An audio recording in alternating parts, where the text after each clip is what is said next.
talk about the rarely discussed but very important talent for taking notes, particularly during debates. I like to tell young debaters that it's good to start with a big notepad because they should take a lot of notes.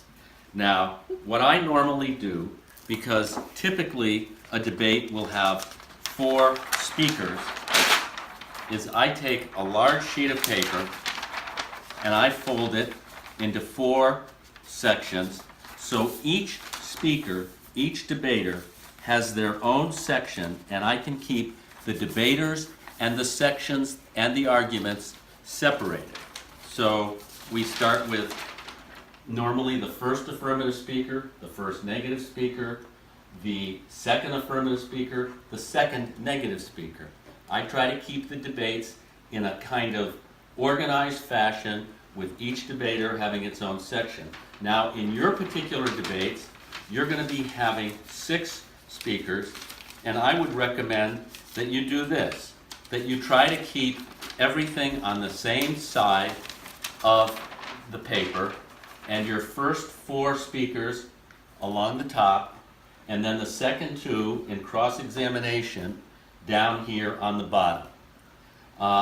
But importantly, and our young debater, Mr. Tedesco, is going to help us. He's my able-bodied assistant here this evening. There are 2 things that are absolutely critical, not just to note-taking, but debate. Debate is not just about talking. Debate is about listening. In order to grapple with your opponent's arguments, you need to understand them. You need to be focused. You need to pay attention, and you need to listen. It's not just about listening to yourself talk. It's about listening to what your opponents have to say. That's rule number 1. Rule number 2 is organization. You have to be organized to be persuasive. If your opponents aren't organized, then you have to organize them. And one of the best ways I know how to organize notes and a debate is to use lists. If you're making 3 arguments, make them clear, give them labels, and give those labels numbers. For example, you might argue that you and your partner are happy to be in a debate to debate the resolve that the United States should no longer pressure Israel to work toward a 2-state solution. And I would say we negate the resolution for 3 reasons. 1, the 2-state solution is the only road to peace. 2, the United States is an indispensable partner for peace. And 3, the key to peace is even-handed pressure. Then you go through those arguments with your explanations, your evidence, and your conclusions. And you should try to be sure when you take notes that you've organized your opponent's arguments in the same fashion. Now, you can't transcribe every word your opponents are speaking. So it's important that you develop a form of shorthand. For example, I don't write out the word water. I write H2O. When I talk about the Harvard Business Quarterly, I don't write out the word quarterly. I do a 1/4 LY. I have my own version of shorthand. I try to pick the key words in any concept or idea, and then I do the very best I can to abbreviate those words with my own version of shorthand. I think, I also think it's important to pay attention to vocabulary. You're frequently going to hear words that you don't know the definition of. Make a note of those words because they'll come up again and again, and it's good to build your command of language. I think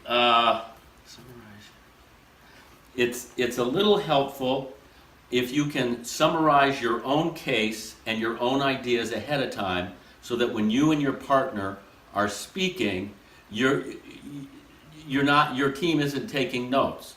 You can have your ideas, your most critical concepts, and your basic arguments and evidence already written down. And I think that pretty much summarizes what I believe are some of the most important concepts in note-taking. Try to keep all your notes on one side of one sheet of paper so you're not flipping back and forth. Try to keep each speaker separate. Remember, listening is the #1 most important talent. Staying organized is the #2 most important key to being persuasive, especially with all of the arguments, not just yours, but your opponent's as well. A good debater organizes their opponent's speeches. Thank you.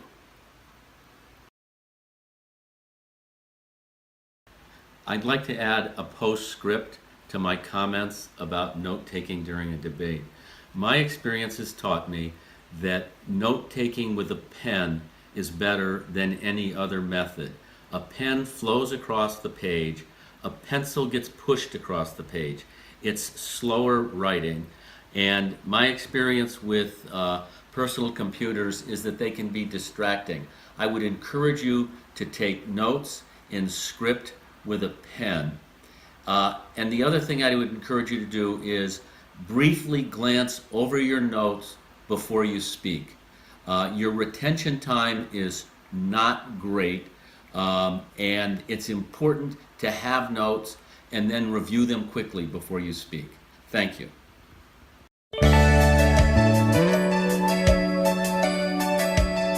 Okay, so what I wanted to emphasize after we've got the more monotonous half of this video out of the way was that while there's certain importance which should be placed on organizing your notes and trying to communicate a point, I think half of the battle truly is conquered when you show up with a collected appearance. And I think appearances are all about options. I think you have to have a selection of bow ties. Bow ties are my favorite to go to because when you have a normal tie and, oh shoot, I can't make this joke to a class.